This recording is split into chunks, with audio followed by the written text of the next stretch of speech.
Olá, tudo bem? Eu sou o Thiago Coutinho e hoje nós estamos com o terceiro vídeo da série Rumo aos 100 mil. E hoje nós vamos fazer a análise fundamentalista do grupo Ambipar. Essa empresa vai abrir capital na bolsa, vai ter o seu famoso IPO nos próximos dias e eu gostaria de trazer então uma análise para que a gente entenda as dimensões desse IPO, o que está envolvido, enfim, para a gente entender um pouco melhor a dinâmica dessa empresa que está abrindo capital na Bolsa de Valores e tomarmos nossa decisão futura se vale a pena ou não em entrar no IPO dessa empresa. E antes da gente ir para o vídeo, eu gostaria que você já se inscrevesse no canal, já compartilhe esse vídeo com o maior número de pessoas possível, dê like, porque isso me ajuda muito a divulgar o meu trabalho e a ampliar esse projeto para o maior número de pessoas possível. Vamos ao vídeo agora. Vamos então à análise fundamentalista do IPO da empresa Ambipar, que terá como código de negociação na Bolsa de Valores AMBP3. Venho lembrar que o conteúdo deste vídeo não representa recomendação de investimento. O intuito do projeto Rumo aos 100 mil é de fornecer conteúdo gratuito e educacional sobre o mecanismo de funcionamento do mundo dos investimentos em renda variável, assim como apresentar empresas e fundos presentes na Bolsa de Valores. As informações contidas aqui são meramente informativas e devem ser encaradas como tal. Aqui temos então o organograma do grupo Ambipar, né? Temos aqui os familiares da família Borlenghi, né? Temos Ambipar Participações e Empreendimentos, que são constituídos por esses sócios da família e que controlam toda essa rede de empresas aqui. A Ambipar Environment, Ambipar Response Brasil, que tem uma subsidiária nos Estados Unidos, a Ambipar Response Reino Unido, que tem subsidiária na Inglaterra, Irlanda do Norte, País de Gales e Escócia, a Emergência Participações SA, com a subsidiária de 50% de participação na Suatrans do Chile e 100% no Peru, Argentina, Uruguai e Antártica. A Ambipar Logistics e a Ambipar Eco Products. Lembrando que a Ambipar ela fez 14 aquisições nos últimos 5 anos. Na hipótese de colocação total das ações desse IPO, considerando o exercício da opção de ações suplementares e ações adicionais, nós temos aqui então como ficará a composição societária da empresa antes e após o IPO. Então aqui temos os membros da família Borlenghi, né? Temos o Tércio Borlenghi atualmente com 82,72% e os demais sócios com 6,09% de participação na empresa. E se essa hipótese for confirmada, nós teremos então a diluição da participação desses sócios, com o Tércio ficando com 50,08% e os demais sócios com 1,49%, e teremos então 45,46% de ações em free float, que serão negociadas livremente na bolsa. Aqui nós temos as duas principais divisões do grupo Ambipar. Nós temos a Ambipar Environment e temos a Ambipar Response. E aqui são todos os países onde essa empresa atua, né, desde sua fundação em 1995. A Ambipar Environment ela realiza atuação na gestão e valorização de resíduos, na manufatura reversa, pesquisa, desenvolvimento e inovação, terceirização especializada, eco-products através de e-commerce e operador logístico multimodal. Já a Ambipar Response, ela atua no atendimento emergencial, na prevenção de acidentes, no licenciamento e documentos técnicos, terceirizações especializadas e treinamentos. Aqui temos alguns exemplos mais específicos da atuação da Ambipar Response. Então ela atua no serviço de descontaminação do Covid-19 e ela oferece outros serviços de descontaminação em escritórios, residências, lojas comerciais, veículos, embarcações, aeronaves, prédios, entre outros. Então vejam que é uma empresa que ela está tendo um ganho muito grande, receitas aumentando nesse período de Covid por conta da demanda de descontaminação de ambientes. Aqui nós temos um mapa com a localização das bases do segmento Response. Ela está espalhado pelo mundo e possui mais de 150 bases, né? Principalmente na América do Sul, mas também Europa, América do Norte, África e Antártica. Aqui nós temos as principais características do IPO. A empresa fará parte do novo mercado, né, que é o índice de mais alta governança corporativa da B3. Ela terá, pelo fato de participar do novo mercado, 100% de tag-along, o que garante uma segurança para os sócios minoritários igual aos majoritários. O período de reserva para participar do IPO será do dia 26 de junho a 8 de julho. O preço será fixado no dia 9 de julho e o início da negociação das ações na Bolsa de Valores será no dia 13 de julho. Reservas de ações subsequentes serão realizadas entre os dias 13 de julho e 11 de agosto. E o valor mínimo da reserva estará aí entre R$3.000 e R$1 milhão. Essa oferta não apresentará cláusula de lock-up, o que quer dizer que logo após o início da operação das ações em Bolsa de Valores, os sócios poderão negociar livremente suas ações sem um período de bloqueio.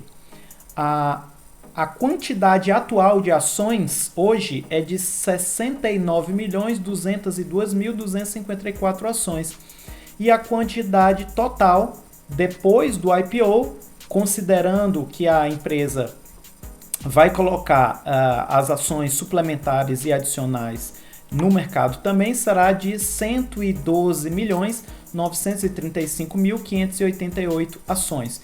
E a faixa de preços apresentada pelo prospecto é um preço mínimo de R$ 18,75, um preço médio de R$ 21,75 e um preço máximo de R$ 24,75.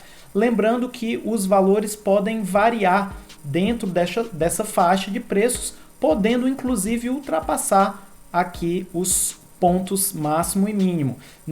Todo o estudo que nós fizemos com relação à análise fundamentalista do IPO do Grupo Ambipar foi sempre em cima do preço médio de R$ 21,75. Aqui nós temos então a destinação dos recursos que serão adquiridos através dessa oferta primária de ações, tá? Então, cerca de 15% dos recursos líquidos captados, ou 116 milhões aproximadamente de reais, serão utilizados para renegociação do endividamento, para reduzir o endividamento da empresa. Outros 15%, né, mesmo valor, será utilizado para a expansão orgânica da empresa, ou seja, para crescer, aumentar a sua capacidade de prestação de serviços. E o restante, 70%, ou 541 milhões, será utilizado para a aquisição de empresas concorrentes. Na hipótese de colocação total das ações da oferta base, considerando ações suplementares e ações adicionais, nós teremos este aumento, como já vimos aqui no passado, da quantidade de ações atual de 69 milhões para 112 milhões e um valor total captado de R$ 1.020.402.269,50, considerando sempre o preço da faixa média. Aqui nós temos uma evolução do crescimento da receita bruta dos últimos 4 anos, né? Então vejam que a empresa vem crescendo sua receita ano após ano e isso dá uma média de crescimento anual nos últimos 4 anos de 44% ao ano. Nesse novo slide a gente tem aqui também uma evolução de alguns indicadores fundamentalistas. E o primeiro deles é a margem bruta. Então, a média dos últimos 4 anos de margem bruta da empresa foi de 21%. Temos aqui os valores nos demais anos. No caso da margem EBITDA, a média foi de 27%.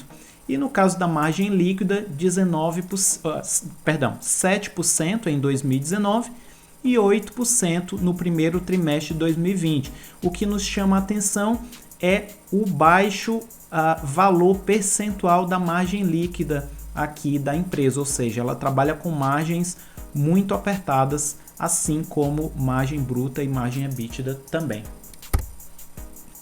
Nós temos também aqui o ROIC médio dos últimos 4 anos, que representa o retorno sobre o capital investido, que está na faixa de 15% nos últimos 4 anos, e o ROI, que é o retorno sobre o patrimônio líquido, que está em média de 12% nos últimos 4 anos. No caso do ROI, que a gente viu aqui uma variação, né? Um aumento, depois uma queda, está em tendência de queda aqui desde 2018. E no caso do ROI, algo semelhante aconteceu, né? Houve um crescimento e em 2019 uma queda. O desafio da empresa é tentar crescer esses percentuais aqui de retorno dos investimentos e do patrimônio líquido. Aqui temos novos indicadores fundamentalistas. O lucro por ação em 2019 foi de 0,51 centavos. E se nós considerarmos o mesmo lucro líquido de 2019, ou seja, toda a captação dos recursos do IPO, e a empresa mantiver o lucro líquido de 2019, esse lucro por ação cairia de 0,51 para 0,31 centavos. O valor patrimonial por ação em 2019 era de R$ 3,37 e após o IPO seria de R$ 8,92. Aqui nós temos o PL, também considerando aí o lucro líquido de 2019. Então, ou seja, logo após o IPO, sem que a empresa tenha ganhos no seu lucro líquido. Então, em 2019, esse PL foi de 6,58, que representa o tempo em médio que a pessoa teria 100% do seu capital investido de volta do seu investimento. Então, 6,58 anos. E aqui o PL pós-IPO com a manutenção do lucro líquido, considerando aqui as 3 faixas de preço. Então, teríamos 78,81 para o preço máximo, 69,26 para o preço médio e 59,7 anos para o preço mínimo. Nós, mais para frente, faremos uma simulação também com um novo valor de lucro líquido. Aqui temos já esta nova simulação. Então, caso o ROI médio se mantenha em 12%, ou seja, se a empresa mantenha a tendência de 12% do ROI, nós teríamos então um lucro líquido que antes do IPO seria na faixa de 35 milhões, passaria para 120 milhões. E o lucro por ação iria para 1,07. Daí teríamos uma nova faixa de PL dentro das faixas de preço. O PL para o preço máximo seria 23,13 anos, para o preço médio 20,33 anos e para a faixa mínima 17,53 anos, o que melhora bastante a projeção, mas ainda assim eu considero esses valores muito elevados para esse tipo de empresa. Temos aqui o PVP no IPO, que ficaria em torno de 2,78 no preço do limite máximo, no limite médio 2,44 e no preço mínimo 2,10. Aqui temos um gráfico com a trajetória de crescimento do lucro líquido nos últimos 4 anos. Então a empresa teve também um forte crescimento no lucro líquido. Em média, cresceu 134% seu lucro líquido nos últimos 4 anos. Temos aqui mais 2 indicadores de liquidez corrente e a dívida sobre patrimônio líquido. A sua liquidez corrente em 2019 era de 1,72%, ou seja, ela tinha 72% de recursos de liquidez a mais do que os seus passivos de curto prazo. Já no primeiro trimestre de 2020, essa liquidez corrente caiu para 1,53. E a liquidez corrente após o IPO subiria para 5,54%, considerando que ela colocaria 70% dos recursos captados em caixa para aquisição de novos negócios. A sua dívida bruta sobre o patrimônio líquido em 2019 era de 2. Em primeiro trimestre de 2020 não se alterou, continuou em 2. E logo após o IPO, o projetado desse indicador seria 0,36. Aqui temos mais uma projeção de crescimento do patrimônio líquido, aqui dos últimos 4 anos. Então vemos que, em média, a empresa cresceu o patrimônio líquido a um percentual de 17% ao ano nos últimos 4 anos. Temos mais um gráfico aqui que mostra também a trajetória de crescimento do ativo total. Nos últimos 4 anos, a empresa cresceu ativo em média 32% ao ano nos últimos 4 anos. E por fim, temos aí a trajetória de crescimento do passivo total nos últimos 4 anos. Ela teve um crescimento de 44% ao ano nos últimos 4 anos. Bem, esse foi a análise fundamentalista do IPO da Ambipar, AMBP3. Espero que vocês tenham gostado. Não se esqueçam de curtir o canal, de se inscrever, de dar like e de compartilhar esse vídeo com seus amigos, seus conhecidos. Um obrigado e um grande abraço a todos.